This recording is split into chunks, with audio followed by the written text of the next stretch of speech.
Yan.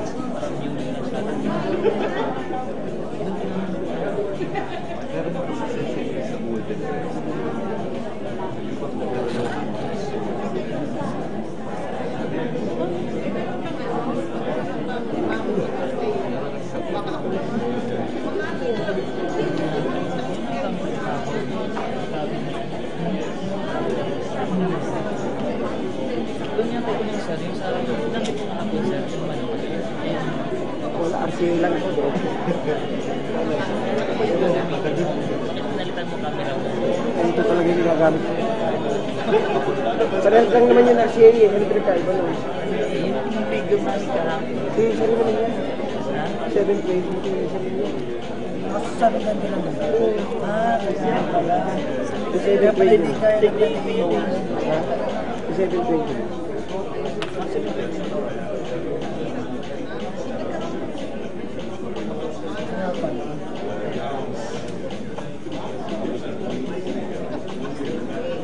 Wala na to, sira na.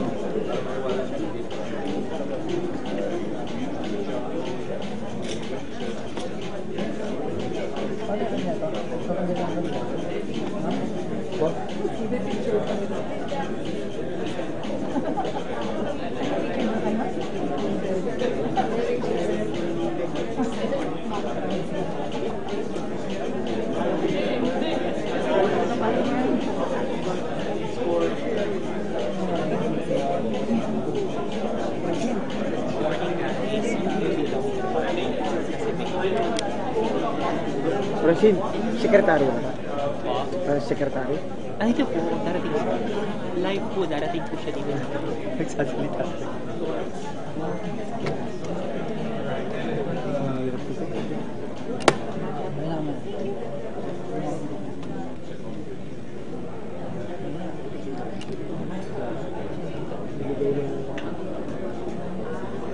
Darating na lang, sekretary. Pero wala ka pila ka.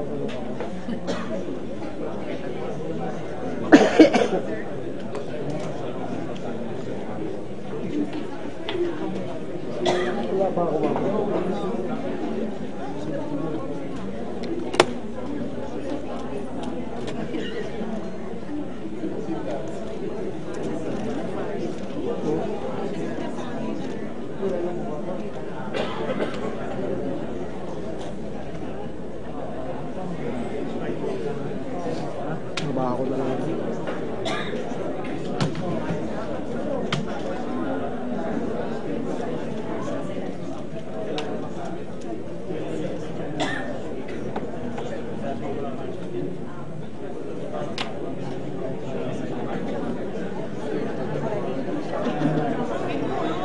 Yun. Hindi na. Wala na, sira na. Paggagawa ko na ito.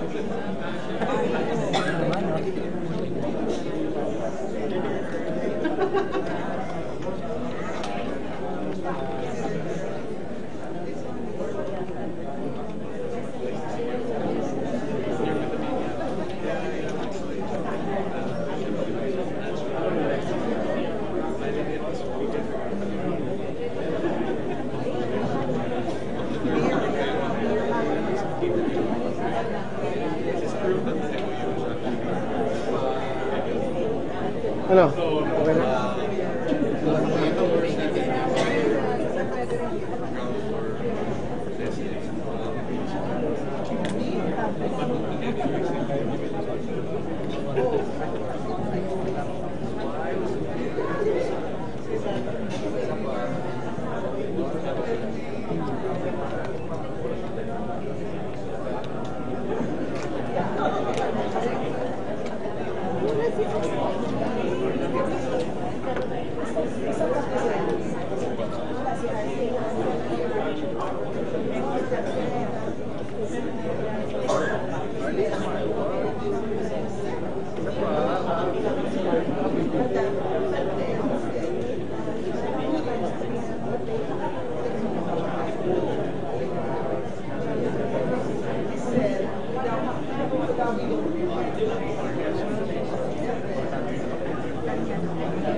Kaya lang yung pang-filler nito sa GoPro. Kasi nga, ito na, may video na sa GoPro. Ako na, bigyan mo na ako ng hard drive. Bigyan mo na ako ng hard drive.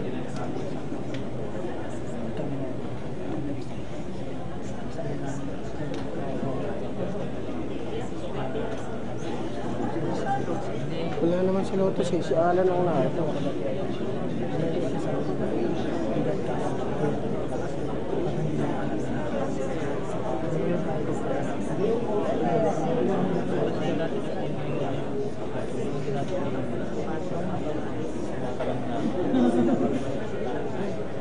Buti na lang.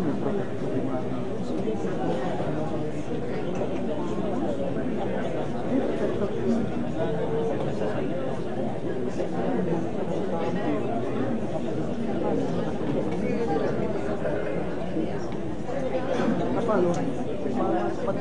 Walang tayo, ito nga ka tira mo. Meron ka protector to. Kaya nga o, kaya ka rin yung tama. Ay, oo nga.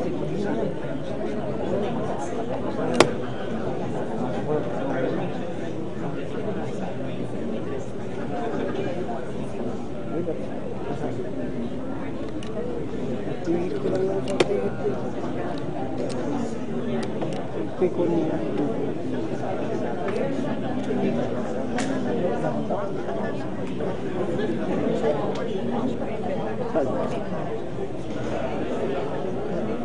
Shot. Oh. Gagaling ka. Parang may tabo lang. Parang sira na nga.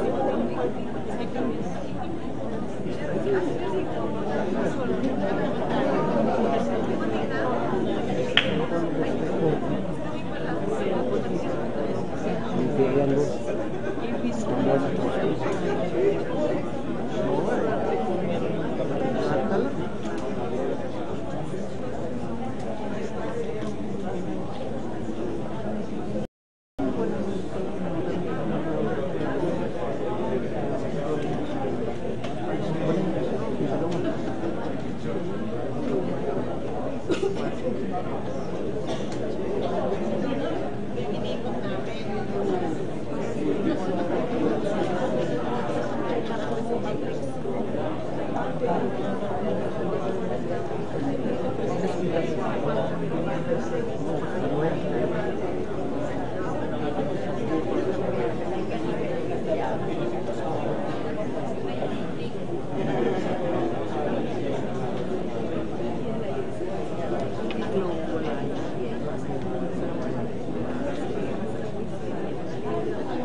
Out dito papunta rin.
Ginagawa niya sa food.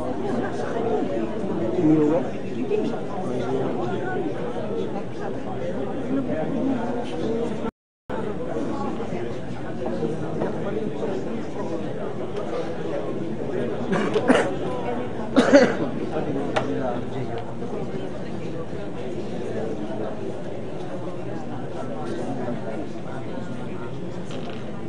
Wala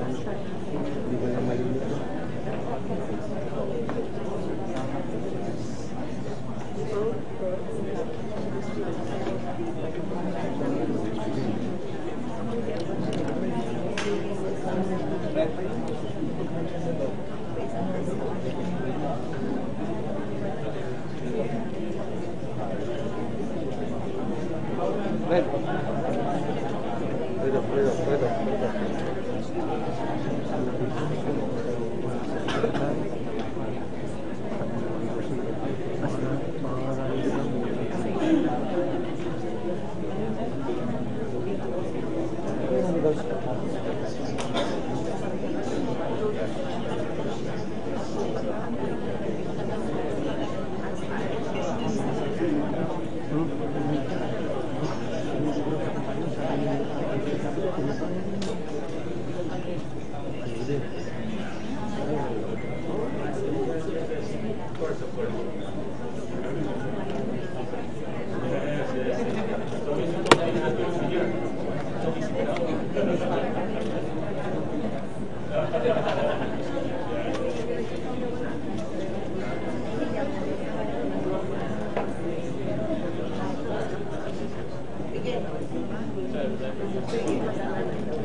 Si ano po ang kasama ko, yung pinaka-head ng dream.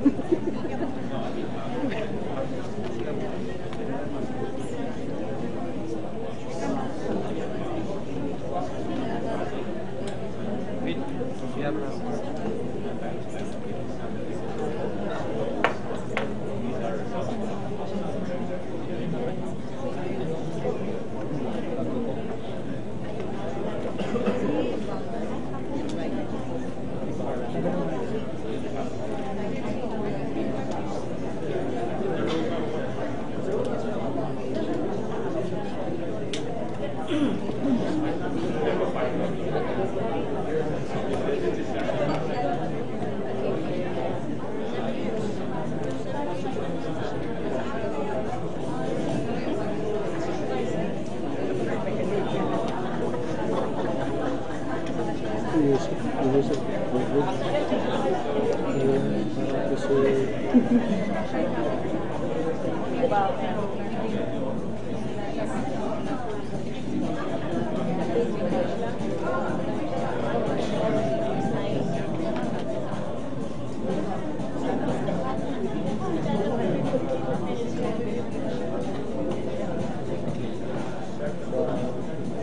Good.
Hello. Good morning, everyone. I hope everybody can settle down now. We will start in 5 minutes.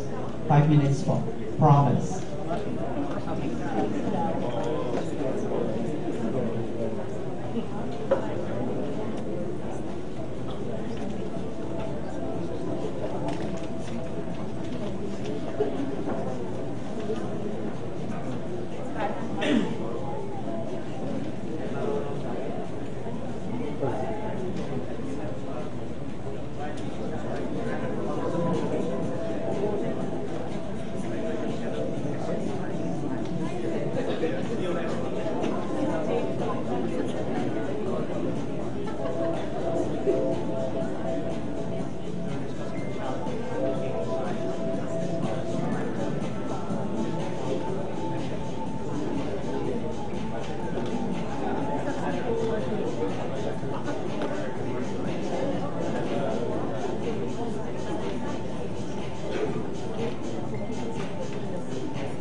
Yung palalabas ako.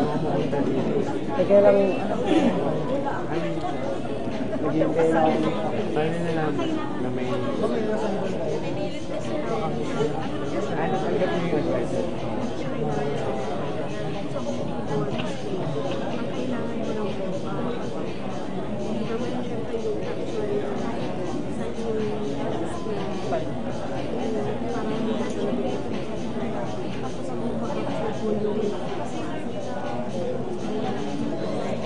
GoPro ang aking pangalan ko. Kasi ito, itatapat ko kay sekretary. Papiler. Ano dyan? Simon na yun.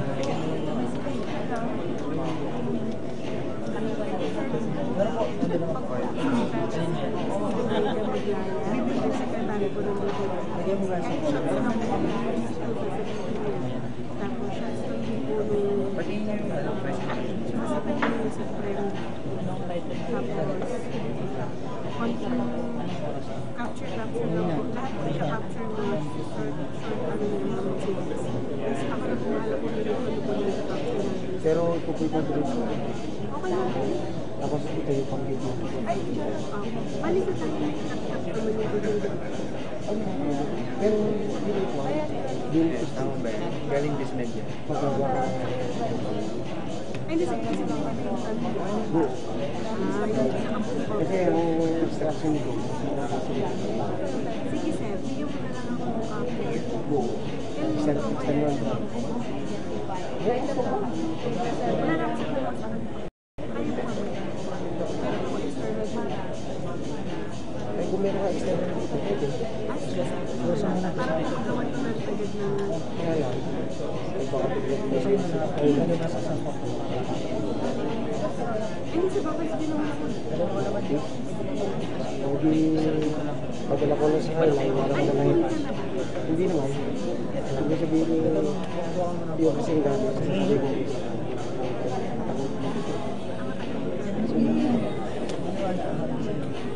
Hindi naman may papasok tayo ito. Gawa ko na yan. Episode. Hindi sir, kasi nga kasi kailangan ako ng may number ko ilalagay doon ko sa nila kung huli yung ilalagay. Kasi sir, pag hindi naman nila sila lang yung kuya ano. Pero ito pa rin. Iba yung output ka dito. Okay lang po kasi po ang ano na. So paano yun? Parang yung video, isang folder, ito yung isang folder. So tayo na lang nakakatay. Kasi broadcast ko ang pinatay yung video. Okay lang naman sir. Kasi editing na lang yung Ako yun. lang bahala Basta sabihin ko Mamaya pwede naman. Kahit na dito tayo. Tatlo lang naman dito.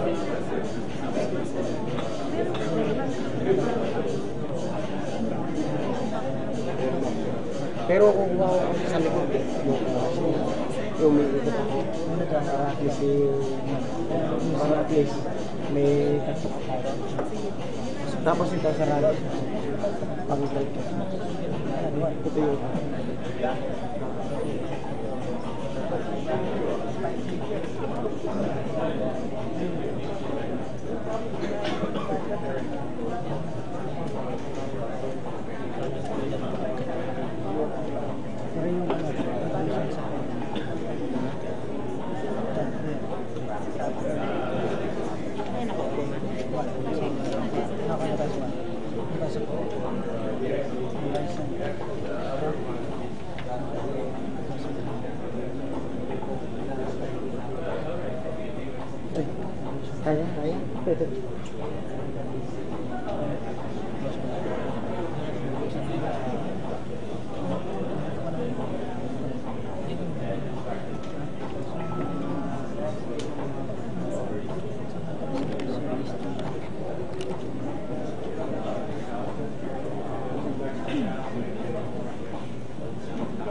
Sir, may clicker ba? Ano po? Dito po isa.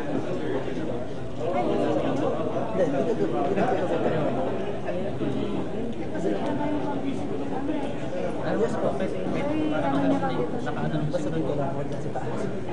Dito lang parang Ito ba yun? ito sa receiver. Pero wala naman. Lumana.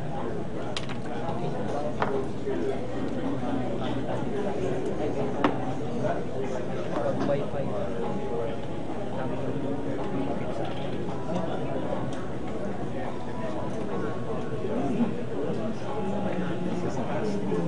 Pero pag ipagin mo ito na siya. Yung pointer ba?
Good morning.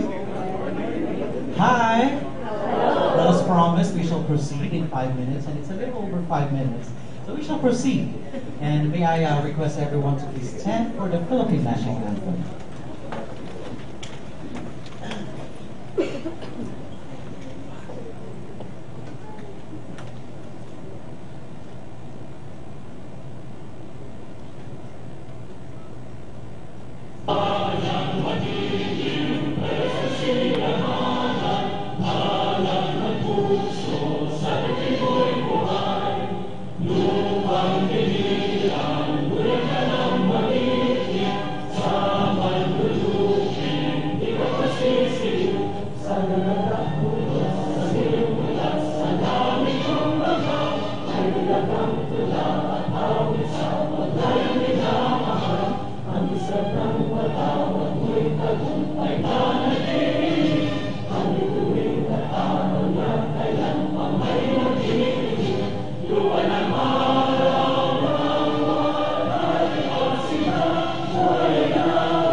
Salamat. Tayo po'y magsiupo na.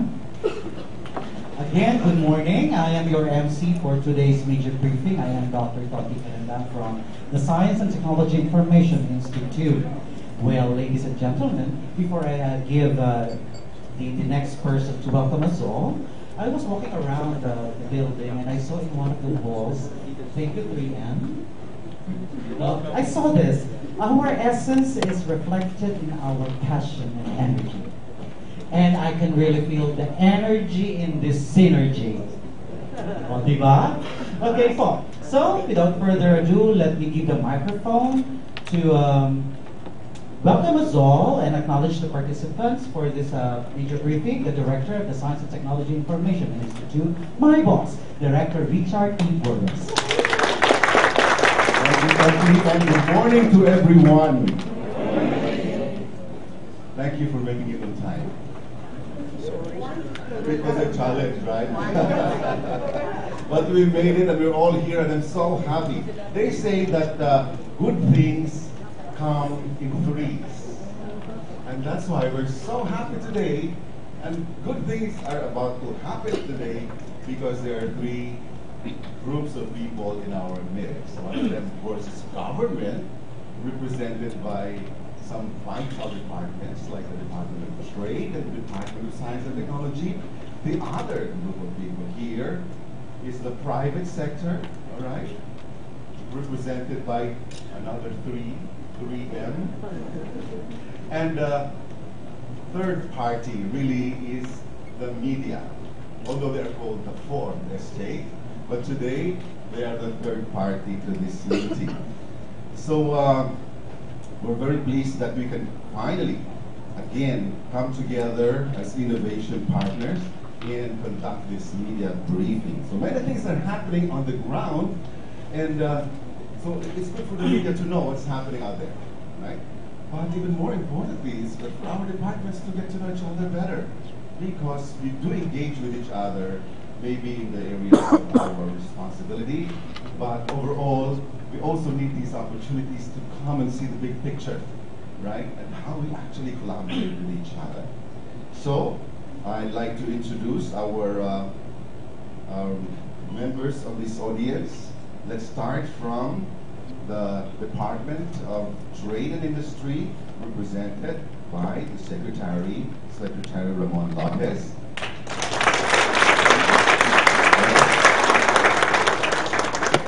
His counterpart from the Department of Science and Technology is still finding his way up here. We'll introduce him when he comes, as appropriate. All right, so we also have Undersecretary Zenaida Maglaya of DTI. We came together in the elevator. And from the Department of Science and Technology, Undersecretary for Regional Operations, Brenda Nazareth Manzano. Also from DTI, Asek Dempa Du Naga. Asek Rafaelita Aldaba, also of DTI. Okay, and we are joined today also by Brian Levy, USAID, Officer of Education, and Dr. David Hall of USAID Stride Project. Dr. Richard Bendan, USAID Stride also. Yeah. We are filled with representations from the various regional offices of both departments. I'd like to recognize Rolando Acuña of DTI Region 9. Here. We have Rodrigo Aguilar of DTI 5. Philip Fortaleza of COM. Right. And Asteria Caberte of DTI 7. We have Maria Sofia Narag of DTI Region 2. Over there. Andre Rivera of DTI OAS.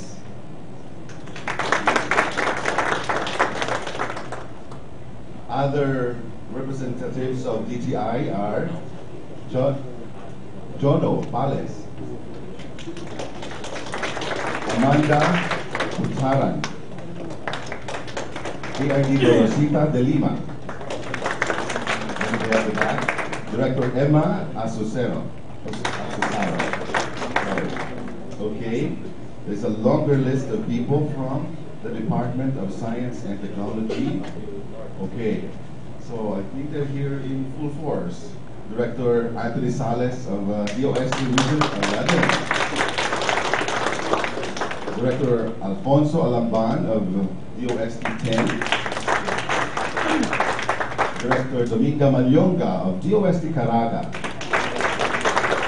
Director Martin Louis of DOST 9. Angel Gorospe and Rowena Guzman from DOST Region 2.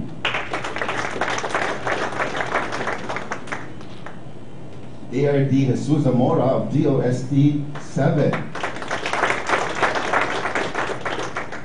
Director Edgardo Esperancilla of DOST 8. Director Roland Halonga of DOST 6. Director Edgar Garcia of DOST Tapi. Director Sancho Maporang of DOST Region 2. Wilfredo Sibal of DOST 3.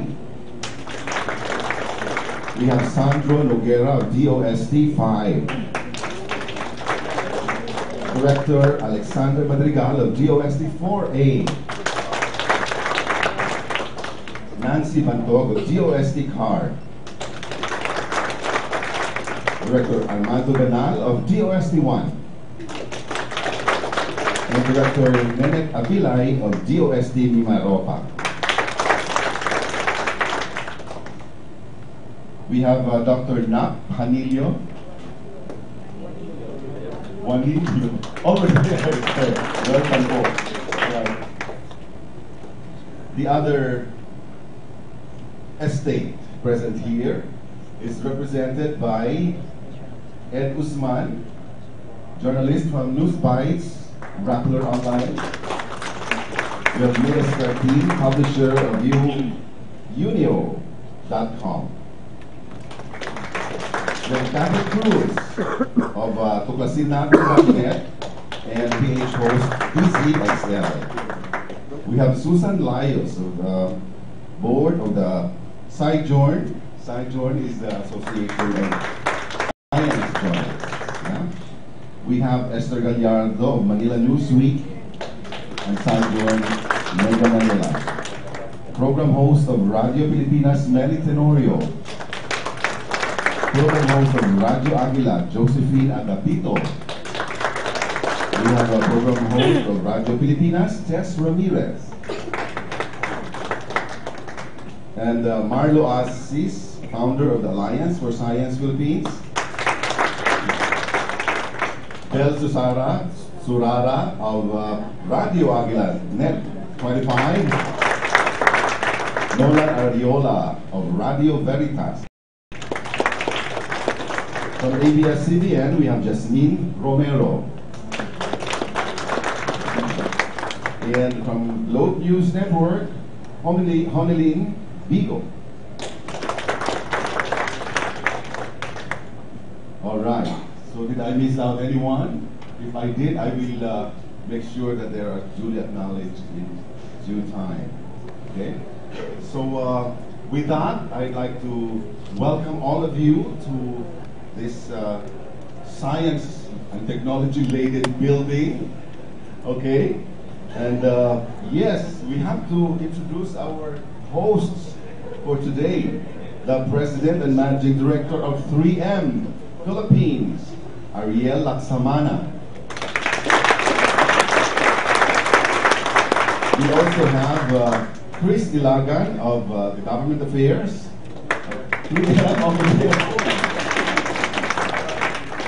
And Laboratory Head, Malu Espinola. Yeah. You should clap louder because they say she owns the building. And of course, the Chief Brand Officer of 3M Philippines is Rika Kamibayashi. That said, I think we're ready to rumble. It's going to be a long day, but we hope this meeting will produce results that will be down to the benefit of the publics that we serve. Good morning. We also have Elijah Rosales of Business Mirror. All right, okay. Thank you. Moti. Thank you very much, Director Borgas. He said it's quite a challenge going there, but don't you know that it's a bigger challenge organizing this? I would like to thank, of course, the counterparts from DTI. We from the OST met with them twice. Papasalamat po kami kina Director Emma Susano at saka kay A.R.D. De Lima and their team for accommodating us in the DTI for 2 meetings prior to this. And of course, the Office of the Undersecretary for Regional Operations ng DOST po, na sila Claire. Maraming salamat po and we're very happy for the turnout. And so, ladies and gentlemen, at this point, let me give you the very beautiful. Yung una po munang beautiful. So first, hello sir, I'd like to acknowledge. Secretary,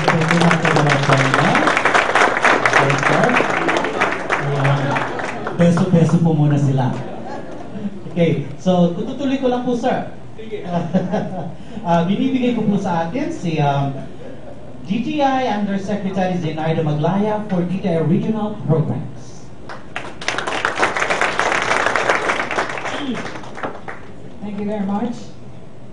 Thank you very much to our Secretary Mon Lopez, Secretary Boy de la Peña. Of course, our partners, our guests from USAID, and DTI and DOST partners here and on the ground. Magandang umaga po sa inyo lahat, especially our friends from media. Good morning, everyone. Good morning. And you know, I and Brenda's friendship goes way back when we were much younger, but still as pretty as we are now.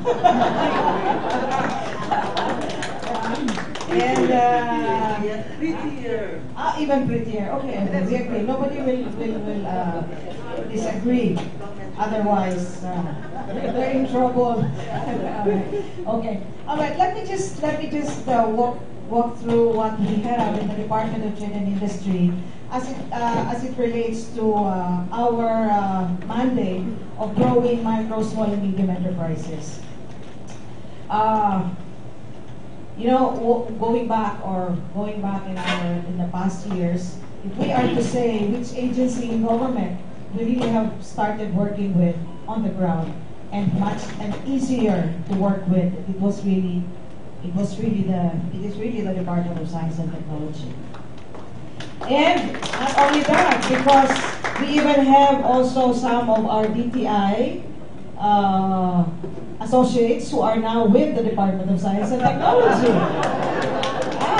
We also actually are growing RDs for DOST. Si Ed at saka si diba? Si Al. Diba? Si Ed at si Al. So parang sinasabi talaga mukhang ang RDs natin sa CMON ay hindi lumaalis. Kaya sila na lang ang aalis para maghanap ng ibang lugar. But really, it has really been very good experience working with DOST, and I know and we hope that this really is going to be a good model for other departments to follow soon as well. All right. Okay, let me just go quickly about what we mean when we talk MSMEs, and we talk of MSMEs, defining them. Next, please. Sorry, ako pala nandito pala sa akin.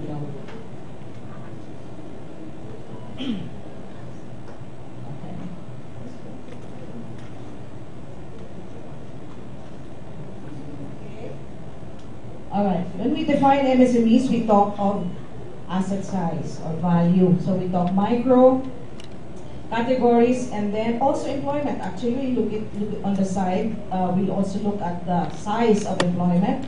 But more or less with the council and with the way we really define them, it's more the asset value or the asset size. Alright. And what are they and how important our MSMEs are. Alright. They what we call them the engines of economic growth. That's why this is where our focus is. 99.5% of business establishments in the Philippines are MSMEs, and almost 90% actually belong to the micro. You know, the small would be about 9.5%, medium 0.44%, and the large would only be 0.4% or 3,958 of the total business establishments would be the large. Okay, and how are they distributed? Wholesale 46%, accommodations, food services 13%, manufacturing 12.6%, other services 6.1%, and financial and insurance 4.3%. So this is how there. Distribution by industry. Okay. And if you look at how they're distributed by region, we still see that the biggest would be Calabarzon. I know the biggest would be NCR.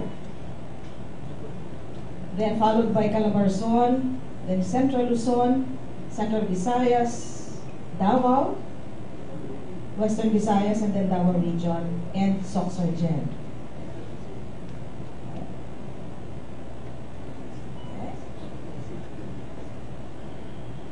Total contribution to employment, you could very well see that for our micro, 30% would come from the micro sector, 25% from the small, and 7% from medium. So this the micro entrepreneur, the micro sector really has the biggest, and overall we account for about 61% of employment coming from this sector, the micro, small, and medium enterprises. And value adding, about 35% of gross of value adding comes from the MSMEs. Right.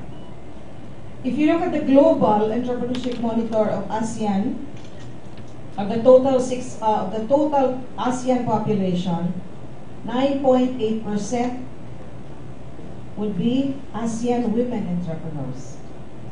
And the rest would be already for the men, meaning owning the business. That's how we see. And for gender equity in the Philippines, we have actually, of the total MSMEs, 53% would be women entrepreneurs, or women-led or women-owned establishments would be 53%. Okay. Now let me go to, as we move on and assist our MSMEs, we are now guided by a holistic approach using a framework that we call the 7 M's. We had 3 M's here. 7. Our 7 M's for MSME development. We have identified strategies and summed it up to the 7 M's for enabling and fostering the country's MSMEs. And if we go back to what the theme is all about in this partnership of innovation, really it is, whenever asked is how do we grow our MSMEs, we say we grow them using three factors. And what are these three factors? We said innovate, innovate, innovate. So I guess that's really the key for competitiveness, okay? So the 7 M's. So what are these 7 M's? Okay. Of course, ito po authored by actually the original M, Secretary Mon. Coming from him, we have 7 M's here for MSME development. Okay, we have mindset, mastery, mentoring, money, machines, markets, and models. So these are the 7 M's to really grow our MSME. So ito po yung this is what we use now to really make sure that we are relevant, that we make sure that our programs are aligned with how we want our MSMEs to grow and to sustain their growth and development. All right, going very briefly on each of the M's. I will go briefly on each of the M's. This is the first one, the mindset change. Embracing the right positive entrepreneurial attitude is the very first thing that we have to really find out and ensure in every MSME that they have the right mindset. Not just wanting to start a business or wanting to be in business, but the right mindset to grow, improve, and be more creative and innovative when it comes to really growing one's business. So that is one mindset. Then we have mastery and competence, mastering the know-hows and the how-tos of entrepreneurship. Now that you have the right mindset, you should be able to hone the skill of the entrepreneur, give them the right tools on how to improve their business, how to be efficient, how to be effective in the way they run their business, setting up their business, what are the ways of improving their finances, and what are the systems that are needed, how do they really run it. Then we have mentoring.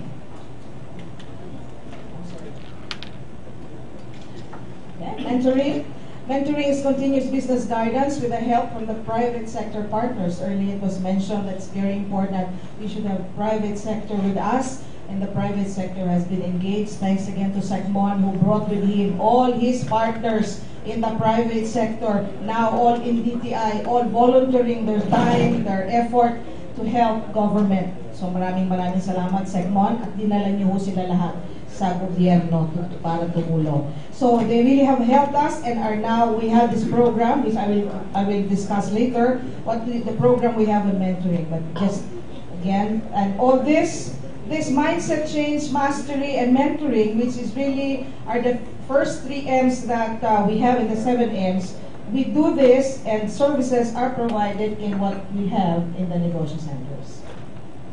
What are the negotiation centers? And we also like to thank at this point in time the DOST. I know that the DOST in the regions have also been helping us in the negotiation centers. Some of them, in fact, there are days when they are there, and they also do assistance and do frontline service also in our negotiation centers all over. We now have a total of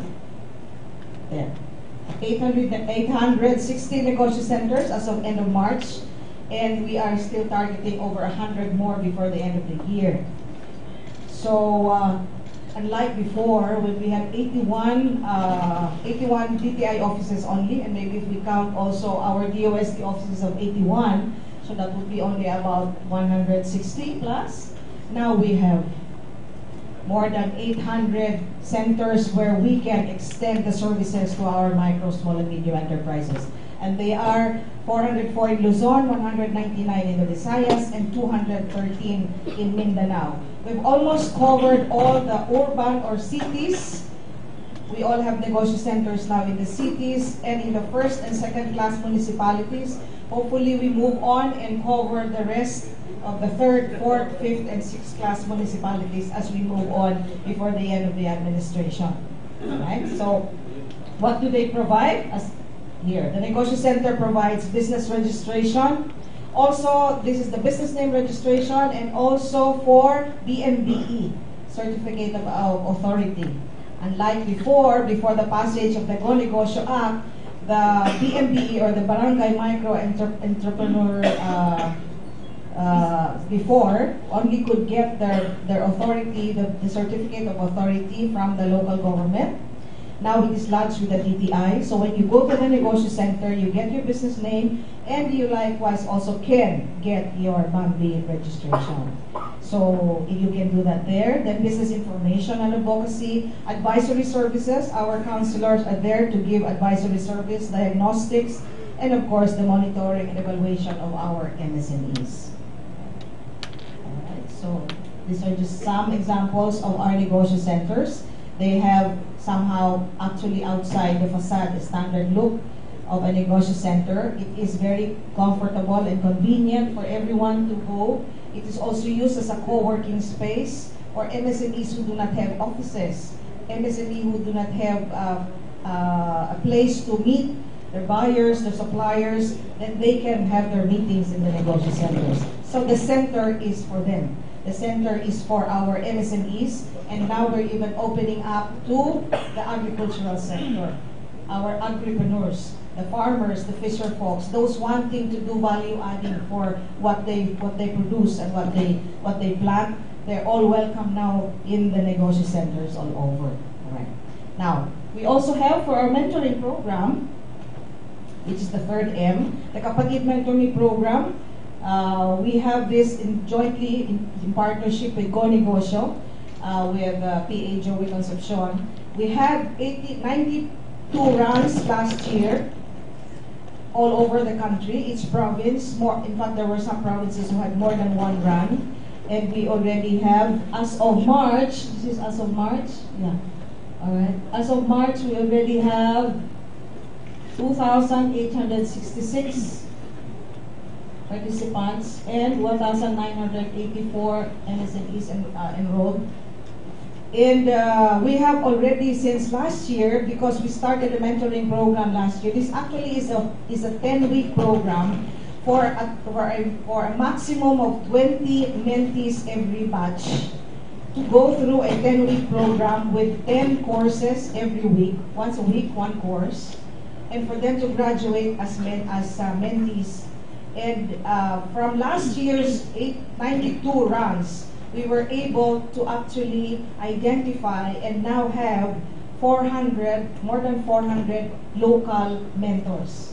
So if we started with mentors all coming from Manila, I think there were less than 20 then. Now we have over 400 mentors all over the country, helping out our MSMEs in the provinces. So more and more our SMEs now are engaged and not just wanting to grow their own business, but to also help and assist the budding entrepreneurs, the micro entrepreneurs that we have all over the country.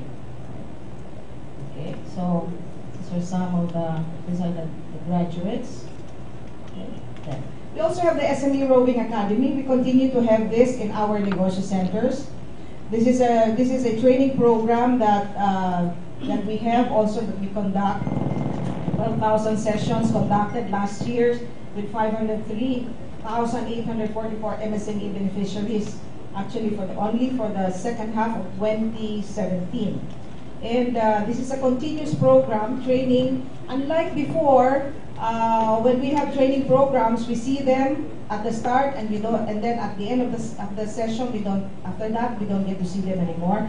They're now being tracked. We make sure that they are tracked, they are registered, so we know actually how they progress every time there's a training program conducted. All right. One of the courses also that we started last year was the Brand Equity Development Program. Actually, we were challenged by the Secretary, and last year when we had our planning session, he said we should start really thinking of really growing our own local brands. Not only growing them here for local markets, but also to get them to go global. So he said, can you come up with your own brands in the provinces? And we said we committed to one brand, at least one per province. And he said, okay naman yun. So, subukan lang po muna namin. But we were able to meet our targets. Last year, each province had at least one brand that, and now we have to find out how the brand will do in the market, because we are actually targeting that we should have at least one brand per province per year from 2017 all the way to 2022. Okay, so this brand development is actually part of our marketing efforts as well, to make sure that we have our local brands known and that they could also eventually go global. Alright, so these are some of the activities, some of the training programs that they had to participate in under this program. Okay. Then the next M, money. All right. When you have the market, when you have, okay, money is also an important M for anyone, because every time actually an MSME comes to the negosyo center or the DTI office for that matter, the very first thing they ask is, may mauutangan ba ako? Meron ba kayong pautang? Do you have money to lend? That's the very first thing that they ask whenever they're in business. They want to know where to borrow money that is accessible and affordable for them. All right. So this we see as very important. That is why under the Money Access we have a special program under the Small Business Corporation. We have what we call the Pondo sa Pagbabago at Pag-asenso, or the P3. Okay. P3. Pondo sa Pagbabago at Pag-asenso is a microfinance program that aims to provide affordable loan program for MSMEs as an alternative to the usurious 5-6 money lending scheme. You know, in the past, when the president who was mayor in Davao, and every time he goes to one of the markets there, he calls Bangkaroan Market, and he gets to talk to a lot of the market vendors. All they keep on telling him or saying is that they are so dependent on 5-6. The only way for them to sustain their operations is through 5-6. 5-6 is lending at 20%. So that's very, very high. So the P3 now is a program that is supposed to be an alternative to 5-6, given lending money at much lower interest. So because of this, for us to be enabled, the President gave the DTI last year 1 billion pesos to try the scheme. No collateral requirements, because if we are to make P3 an alternative, we have to make sure we will equal, or we have to be in the same page with that of the 5-6. So if they have no collateral, then this one there should be no collateral. Interest rate lower, 2.5 per month versus 20%. Loan amount 5,000 to 100,000, but for business. The 5-6 can still be there on the side and can still coexist for the appliances or other things. But for us, ours is to grow the business, to use the money for business. And we really have, and so far, there. We are in 72 provinces. 72 provinces now are borrowing from P3. And we already have exposure of loans released of 547 million with a release to conduits of almost close to a billion. This year, we again have 1 billion pesos for P3.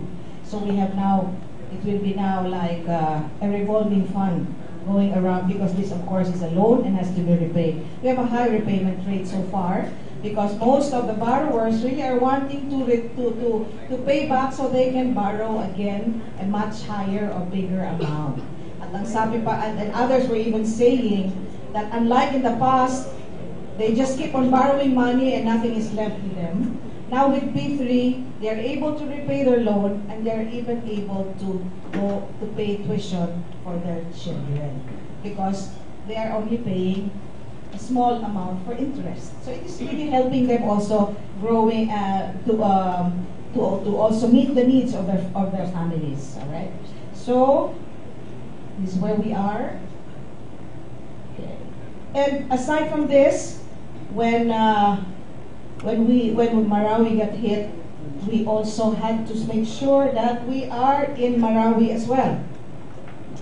P3 now had to go to Marawi to ensure that we would help them recover, rebuild, and really get back from where they were in the past before the siege. So status as of February 2018 is total loan released is 2.3 million, 186 borrowers, and we have actually allotted 50 million program funds from P3.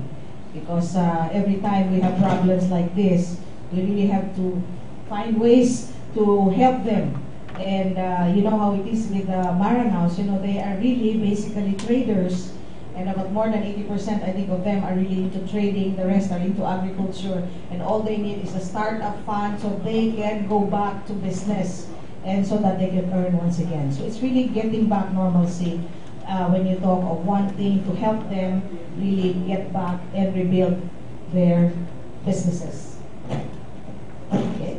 Not only that, we also have, aside from Marawi, we also have our assistance to soldiers wounded and killed in action. These are the Wiyakia. These are the ones that the president actually is concerned about, because when a soldier dies, nobody else in the family, for example, is really earning, but only him. So we have to find ways to give livelihood or give source of income for the wives, for the children, and even sometimes for parents of soldiers who are killed in action. So we have this as well. Through P3, we already were able, as of mid-February, we were able to reach out to 43 beneficiaries and investments approved in the amount of 2.5 million. Okay, so this lending program of P3 has not just been, is not just looking at 5-6 those who have been borrowing through 5-6, but it's also a lending program for immediate assistance, like the ones for Marawi and for our wounded and soldiers killed in action. All right, market access is the next M.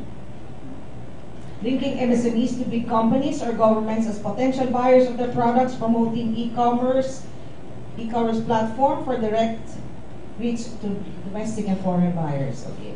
Under this program, we have, you know, before the secretary was saying, you know, it's good to have trade fairs. I think that was what we've been used to.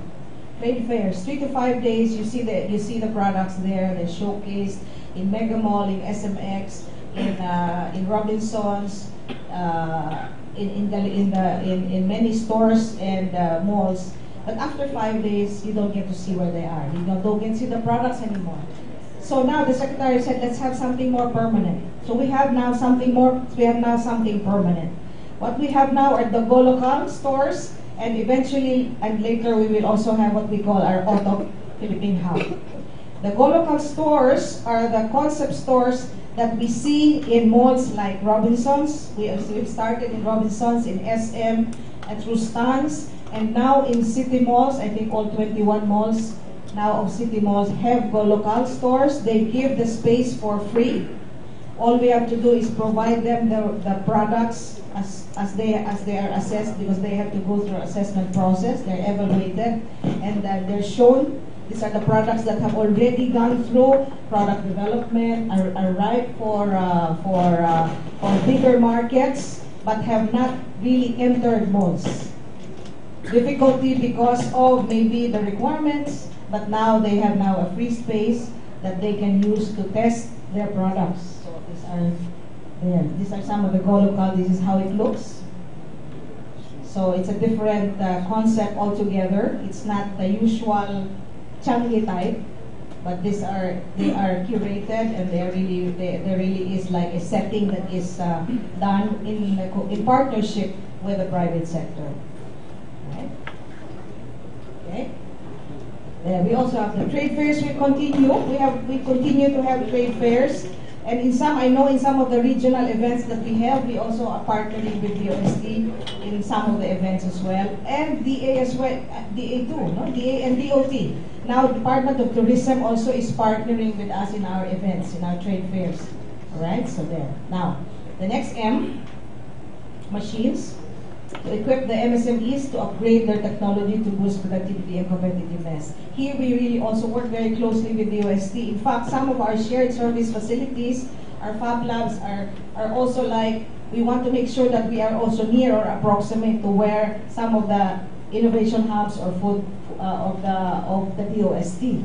So that even the complementation, we look into how we can complement each other. So with shared service facilities, this is the banner program that we have under this M. We have already a total of more than 2,000 shared service facilities all over the country. All right. There. Okay. We started in 2015, and we now have funds again. This year, we didn't have funds last year for shared service facilities, but now we have 1 billion worth of funds again for shared service facilities.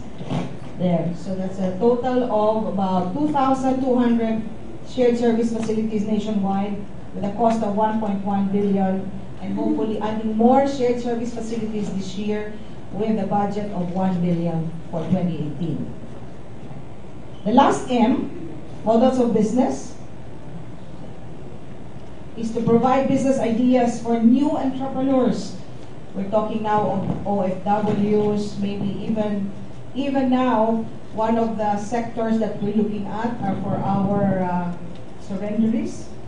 Our rebel surrenderies are now being looked into as one of the beneficiaries of assistance from government, and models of business will be very good for startups. For all overseas Filipino workers who maybe want to invest and want to eventually go back and really put up their own business, this would be a good scheme. Models of business would be franchising, for example, would be like direct selling. There's a ready package already that they can avail of, and that they can start a business with all the technical assistance that will be provided by franchisors and owners of businesses that are already proven. All right. So some models of business include water filling stations, beauty salon, maybe urban gardening, and a lot more. No? The kiosks that we see, potato corner, other smaller ones. So from small homegrown industries to bigger ones, there are really a lot to choose from, depending on the amount that you have to invest. So with that, I think that's what we are guided on, the 7 M's. All our programs now are aligned with the 7 M's, and so that to make sure that as we grow our MSMEs, we are able to address the gaps that are needed to really grow, sustain, and really make sure that whether they stay local or they go global or really sell to the export market, DTI will be here to assist them on their way in their entrepreneurial journey. Thank you very much.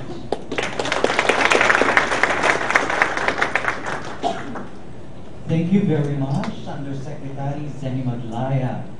I mentioned when I introduced her, beautiful. And, inside 3M, we listened to 7 M's, which immediately grew to 9, with the addition of 2 M's, Mon and Maglaya. And at this point, ladies and gentlemen, it will be 10 later. I would like to acknowledge the presence of DOST Regional Director, DOST 12, Dr. Zenaida Hadiro-Blaidan. Good morning, ma'am. And at this point, let me give to you the equally beautiful Undersecretary of the Department of Science and Technology for Regional Operations, Ms. Zenaida Tulumi. Brenda Nazaret L. Manzano. Thank you. The 10th M, Manzano.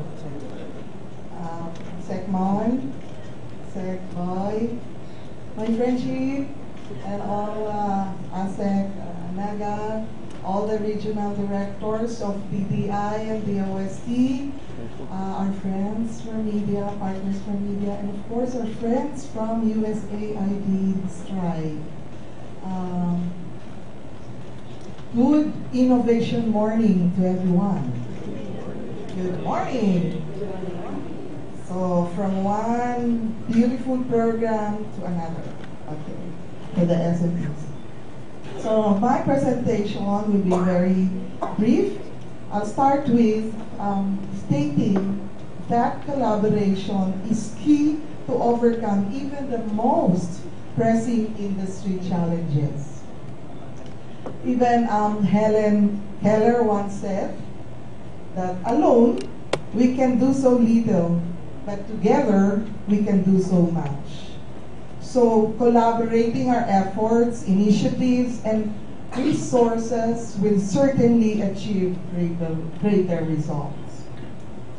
A strong collaboration among government, academia, and industry in nurturing and harnessing a national innovation system is one approach to address the challenge on the poor innovative capacity of our domestic producers.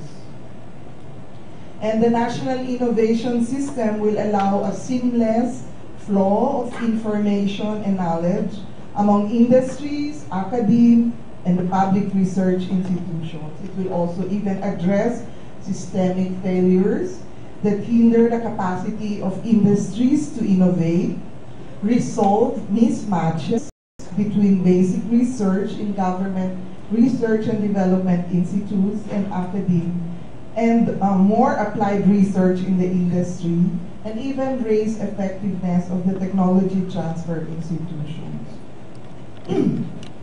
So at DOST, and working towards a whole government approach, we at DOST partner with academia, industry, and other government agencies, especially our favorite partner, TTI. Oh, I forgot to mention our host. To acknowledge our host, we would not be here because of, if not because of Mr. Ariel Nagsaman. Through science, technology, and innovation, we will increase our country's growth potential by stimulating innovation and promoting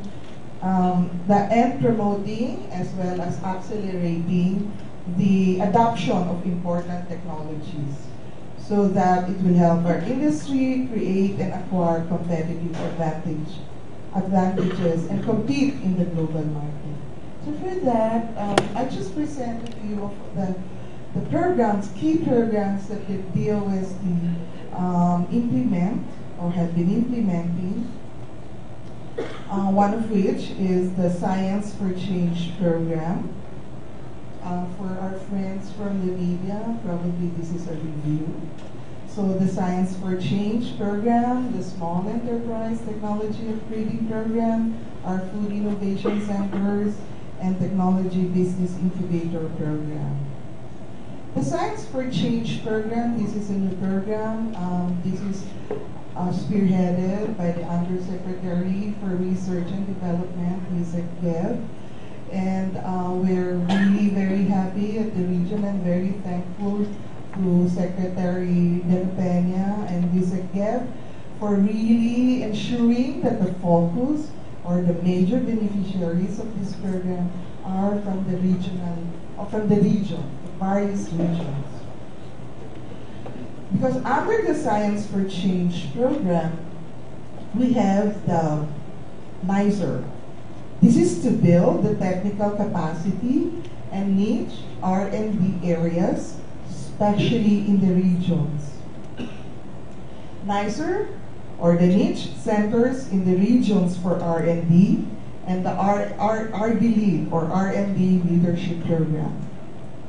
For the industry, we have CRADLE, or Collaborative R&D to leverage Philippine economy.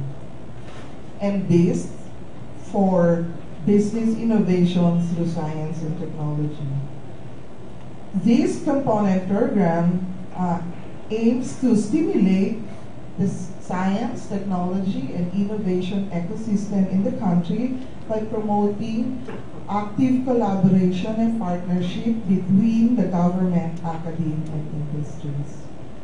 So if you look at the specific sub-programs under S4C, the NISER will accelerate industrial competitiveness by capacitating our higher education institutes in the regions to undertake quality research that will promote regional development.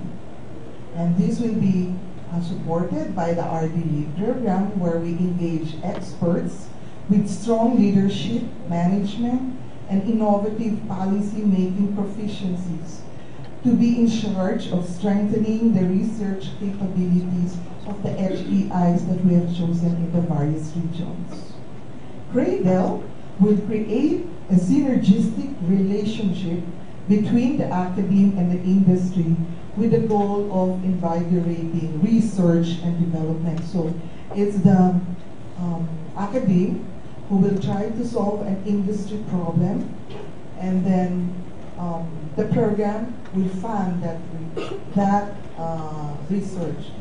It's really addressing an industry problem, but we're tapping the local academe or SUCs or HEIs in the regions to do the research for their industry.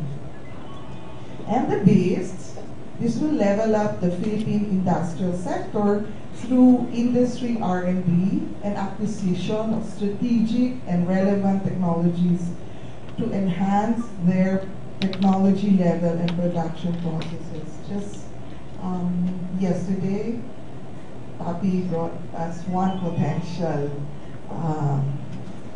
proponent for the BOST from Cebu. And they are into the cradle to cradle or circular economy. Meron palang ganon, and they're exporting. So we're looking at, they want to get the technology, still do a research on that, on the bamboo processing. But this is from Japan, but we try it out with our bamboo and the type of bamboo that we have, and they already have the market. So we will be assisting them in developing the proposal. Very crucial if you don't come up with a good proposal, even if you have a good idea, you will not get funded. We're looking at this. Maganda kasi, we're also encouraging industries to adopt, to embrace the circular economy concept. So, to support innovation, we also have the Small Enterprise Technology Upgrading Program. Through SETUP, we enhance the productivity and competitiveness of micro, small, and medium enterprises and help them meet world-class standards. And for this program, we are assisting 6 priority sectors: the food processing, agriculture, furniture, gifts, diapers and handicrafts, metals and engineering, ICT, and other health-related products. And our assistance comes through infusion of appropriate technology training, technical assistance and consultancy services, functional packaging and labeling assistance, attainment of product standards and testings, and even technology acquisition. And if you look at the distribution of the industries we've assisted nationwide, a great percentage, 40%, is from the food processing sector. And the next big area is the sector, the metals and engineering. For our, this is the accomplishments for 2017 for the SETUP program. It has assisted 7,476 firms in 2017 as of November 15th. And the total amount of projects funded was close to 700 million. Next, please.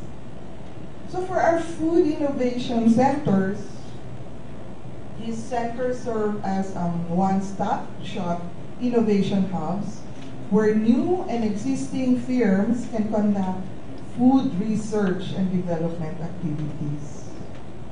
We now have 18 FICs all over the Philippines. We even have one in Tawi-Tawi. And this is also one area where DTI and DOST greatly collaborate. And I can cite Region 9. Si Director Acuña, we have already talks that they will put in a shared service facility for the packaging in the Food Innovation Center. But great for the MSME, so if you have your product already, you have a new product idea, then you can like produce and go to the packaging for your product, good products already. So thank you, DTI. So these are the equipment. These are how do you call this? Designed and designed by DOST equipment. So we have a vacuum fryer there. Ang gaganda ng mga products ng sa FIC sa Region 2, no? Ang ganda pala ng, pwede palang gawing gano'n eh. Pwede palang merong, pinakbet na, crispy pinakbet. Sarap. Crispy pinakbet. Pinakbet. Kasi yung mga, yung mga vegetables, vacuum fry. And then you put the sauce, o diba? Crispy pinakbet ka. We also have spray dryer in the center. We have freeze dryer.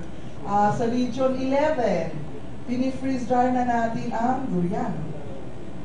Tama ba? Tama ba? And then, of course, water retort is part of ensuring that your products will be, will have a long life, short life. Next slide, please. So we now have about 2,380 new products have already been developed since 2014. Some of these are already being commercialized. So nakikita nyo dyan, may langka pa pala. No? At saka yung ganun. And also the flower ba yun sa Region 6 na Rosel, na meron palang ganung flower and you can make juice out of that. Pero ano, I tried it and I'm still alive. Next one is, of course, we have our technology business incubators. Oh, diba? We have, this one has been, even during the time pa ni Secretary De La Peña, USEC pa siya, we have already been supporting this program. Now I think PSURE will be giving more support for TBIs in the regions. Okay. Here are also some of the innovations that we did in delivering our S&T services. I think you already have heard of one expert, one lab, one store, one lab, LOB, one store, the EPDC, and the Admatel. These are services. No? Let's look at the one expert. Through one expert is online database of SMT experts. We will improve access to experts and technologies, especially by the people in outside of major urban centers, where most research and technical institutions are located. Hindi ko na lang i-preempt, pero mamaya siguro the Secretary will mention something about this in our SMT meeting. In the one expert, ito na po ang ating accomplishments. We have 563 registered SMT experts in the portal. We have been catering to, 95% of the queries responded within acceptable time frame. Kasi interactive din ito, no? You ask a question and they will get back to you with the answer. Ask a technical question. The website have been receiving 134,000 plus visits.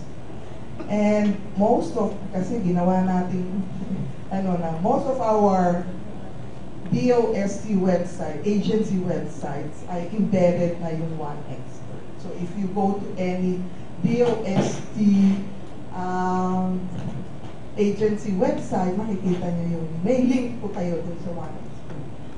DTI will also consider putting that in their websites. We have 32,026 online clients and unique visits. Although the future is that this will really be AI operated already. So the next one is the One Love services. This is also an innovation in our service delivery of the laboratories in the DOST system because it integrates DOST laboratories and even non-DOST laboratories, both private and government, from all over the country into a network that provides convenient access to testing and calibration services to the general public. So One Love enables DOST regional offices to coordinate laboratory transactions with other member laboratories that are capable of doing the tests and analysis required by the customer. So with this, the customer need not hop from one laboratory to another to get their testing requirements. So these are the accomplishments for 2017 and for 2018. Next slide, please. As of February 15, ito po yung ating accomplishments ng One Lab. Next slide, please. One Lab also will be expanding to cover laboratories in the ASEAN region. So we have started talks with Intertech Thailand, Intertech Vietnam, and SGS Vietnam and SGS Thailand.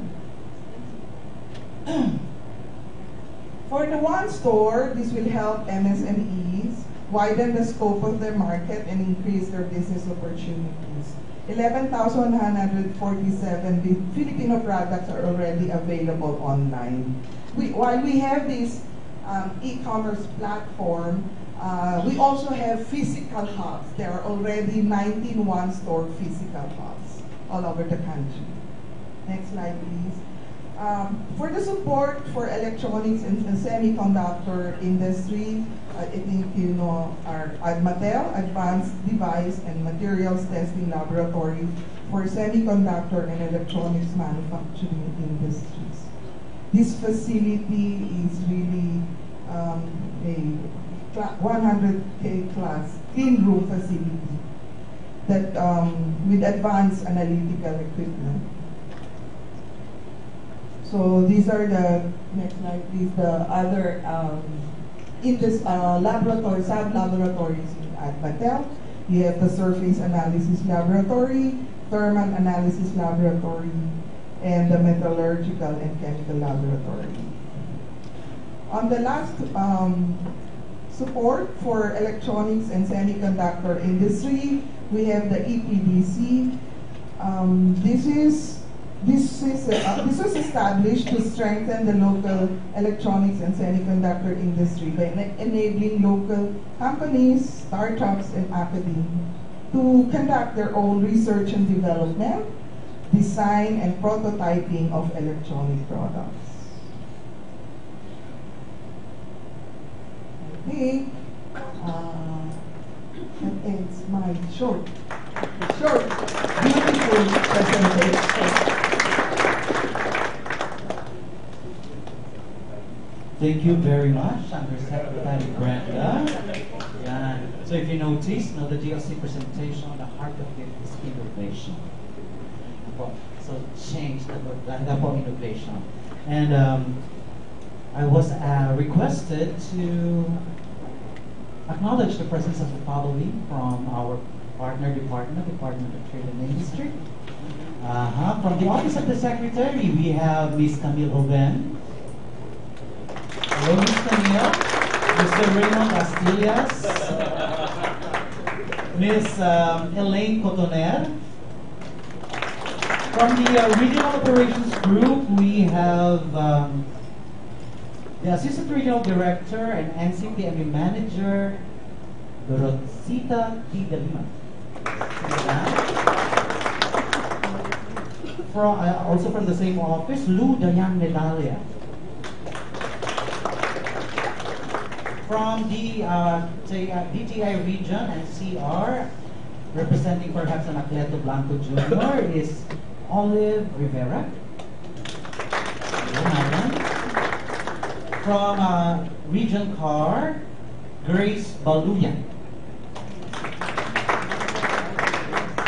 From Region 3, Zorina Aldana. From Region 4A, Susan Arpalo. From Region 4B, Joel B. Valera. From Region 6, nagkamali ako, may check lang pala. From Region 6, Mary J. Gonzalez. From Region 7, Asteria Caberte. From Region 10, Linda Boniao. Sorry po, Boniao. From Region 11, Delia Ayano. Oh, she's very early this morning. Okay po, so sana wala na pong na-miss. And at this point, ladies and gentlemen, may I request the two secretaries, the Secretary of the DTI and the Secretary of the DOST to please seat in front. Ayun po ang utos sa akin, nakataas-taasan. Dadalang-dalang ang katipunan ng mga anak ng bayan. Okay po. So yan. Para kita nyo naman sila.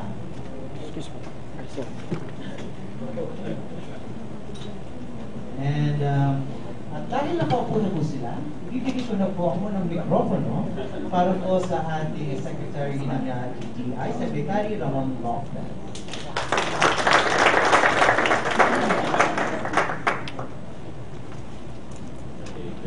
Hello, yeah. Good morning, magandang umaga sa inyo lahat. Good morning sa aking kapartner at almost seatmate sa cabinet kagabi at kaninang umaga magkasama lang kami dahil inabutan na kami ng as usual ang cabinet maabot ng early morning. So maaga-aga yung kahapon, mga 12:30 a.m. Maaga-aga po yun. But it's always great to be here and having this synergy conference, meeting, and press con with our favorite DOST Secretary, the Albert Einstein of the Cabinet, Secretary Boy. You know, there's a saying, why fix if it ain't broke? Diba? But, as you know, pagdating sa innovation, you fix it even if it's not broken. Diba? That's when you really innovate. Kasi if you don't fix it at status quo lang, that's the enemy of innovation. At sa larangan ng entrepreneurship and any entrepreneurship journey, definitely that's the challenge of many. If you don't innovate, you evaporate. So, and pagdating entrepreneurship, innovation is the only way to grow. If you don't do that, mawawalan ka ng saysay, ng relevance. And as the numbers pointed out earlier by Yusek Sen, and in some also by Yusek Brenda, we know that MSMEs would account for almost all of enterprises, 99.6%. Imagine, 0.6 lang, less than 1% ang large. Micro SME, 99.6%. It's good indication. They are the backbone of the economy. They account for 70% of employment. But the sad part is they account for only maybe 35 to 40% of GVA contribution or gross value added, or it's like your contribution to the gross domestic product (GDP). Very small compared to the enormous or the big percentage contribution to in terms of number, in terms of employment, as mentioned. But pagdating sa GVA, napakaliit. And that is accounted for by yung value added innovation. That's accounted for by that how much are you able to transform a basic raw material to a higher purpose, higher developed, better, higher developed and higher innovative products. And it is in the innovation where an entrepreneur can charge little bit premium to the product, because if there is no or little innovation, then you cannot charge really to a great extent. But if you have an innovative, differentiated product, that's when you can generate more income. And when you talk of micro SME, if you want a better, more profitable, more relevant micro SME, then you've got to have that higher value added, differentiated product for you to succeed.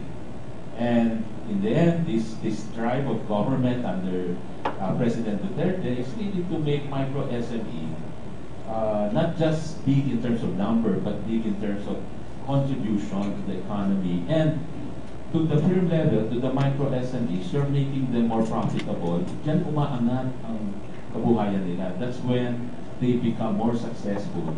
In the end, what we're trying to do basically is develop smarter entrepreneurs. Hindi lang, madali mag-entrepreneur, mag-buy and sell ka, sabihin, negosyante ka na, trader ka na. But to be an entrepreneur, to have that differentiated, innovative products, is a bigger challenge. But that is the one that will carry you through a greater success. And many innovative products, even 3M is leading in innovation. That's really the way to go.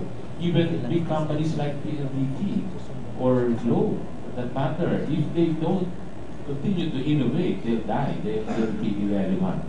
That's why right now they're threatened with so many innovation, from landline and wired communication. They're challenged by Wi-Fi. Hindi ka na kailangang tumawag.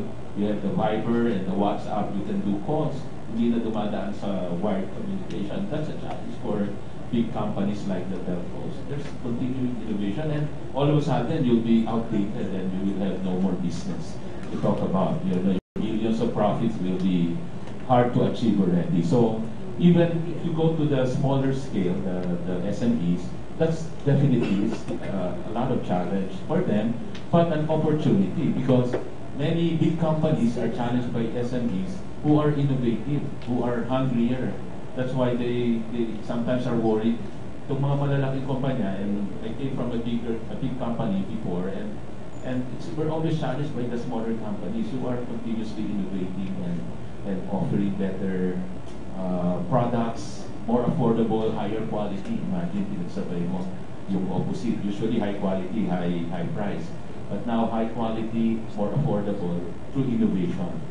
The SNT innovations presented by Yusek Brenda, a lot of innovation are being offered right now. And that is therefore very important. That's why having this collaboration synergy is the way to go for this government to be able to empower the SMEs become successful. Ang gusto ng presidente natin, yung SMEs umangat ang buhay, hindi lang big companies. Itong solution to poverty. We don't give fish. We don't give fish, but we teach the people how to fish, and we feed them many lifetimes. So a lot of synergies already being undertaken. Na-mention kanina yung the number of negosyo centers, 816, 635,000 clients service, and many of these that synergize na ang DOST, DTI at the regional level, and even at the negosyo center level. In fact, DOST already, as a constant collaborator with DTI, has supported entrepreneurship. Some example, Ricardo and Jocelyn Pacheco of the company Rick Joe International Enterprise produces pads and other products. DOST helped to procure them sewing machines, while DTI supported them with product development and letting them join in trade fairs. At again, as presented, kung maganda pa ang produkto, they can even be in the mainstream market through the Go Local. So kaya present na kanina yung Go Local, that's making them mainstream. Luke Makababad, yun yung Deals, Apiary, and Meadery Inc. In their development of their honey wine and honey-based fruit wine, DOST helped in the innovation and upgrading of their equipment, while DTI introduced them to, again, the trade fairs, the bazaars, and other stores. A lot of synergy. In fact, I was telling Yusek and our regional partners from DOST, Kanina, I had an earlier talk about 8 a.m. and another, yung Kalye Negosyo, which is our advocacy in entrepreneurship development. So aside from presenting all these DTI 7Ms, the programs, pre-advertisement, DOST parati kong pinopromote, yung setup at saka yung Food Innovation Center.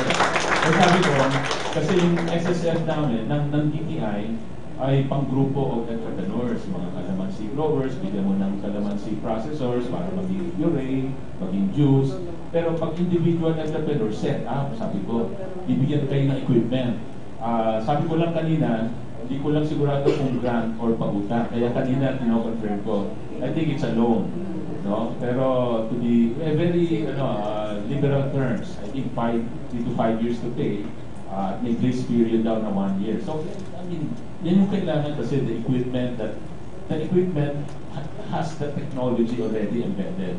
And if you give that, you basically empower the SMEs to have higher productivity sa yield nila, sa production nila, and more innovative products. As example, Samuel, Aker, and Cheryl Arquero of Meat is Sweets, makers of sweet-centered sweet and dates. DOST provided them with production equipment, again, while DTI aided with marketing and promotion advice. Kasi kasama din sa DTI yung pagbibigay ng training on the entrepreneurship tools. So we have the 7 M's, we have the 3 M here, and also we also have 3 I's. Ito dito, the 3 I's, yung IIIQ, Inclusive Innovation Industrial Strategy, kapartner ng DOST po dyan, at ang USAID partners natin who are also here. We're now developing inclusive innovation industrial hubs in different parts of the country, and there's a lot of consultations going on, and that we're now fine-tuning the roadmaps so that we will be able to start with at least 3 pilot areas. Hopefully, that is where we can tighten the linkage between the academe and then the industry and government.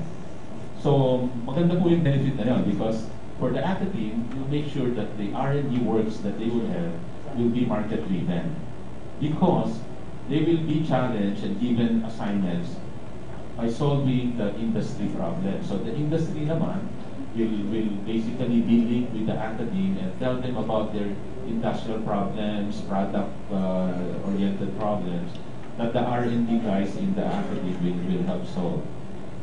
So you develop therefore market-oriented research studies, and on the industry side, we're basically encouraging naman more innovation and R&D-driven product development. So it's not like if they produce hot dogs forever. But they always, with the R&D development, they are able to introduce innovative products. And that is really key in entrepreneurship. So under the I3 or IQ strategy, priority industries, hindi lamang ito FOST and science and technology and innovation are being emphasized so that we develop really products and services that are innovation-led. So with that, I also would move to mentioning last point, yung inclusive Philippine innovation and entrepreneurship roadmap. So DTI and DOST signed memorandum of understanding during the Inclusive Innovation Conference last June last year to formulate and implement inclusive Philippine innovation and entrepreneurship roadmap.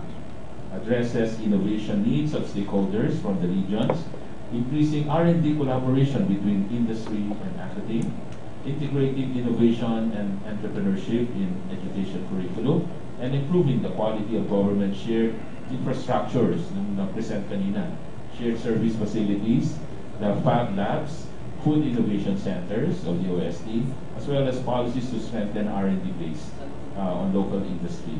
So again, to conclude, we're very pleased that our partnership with the DOST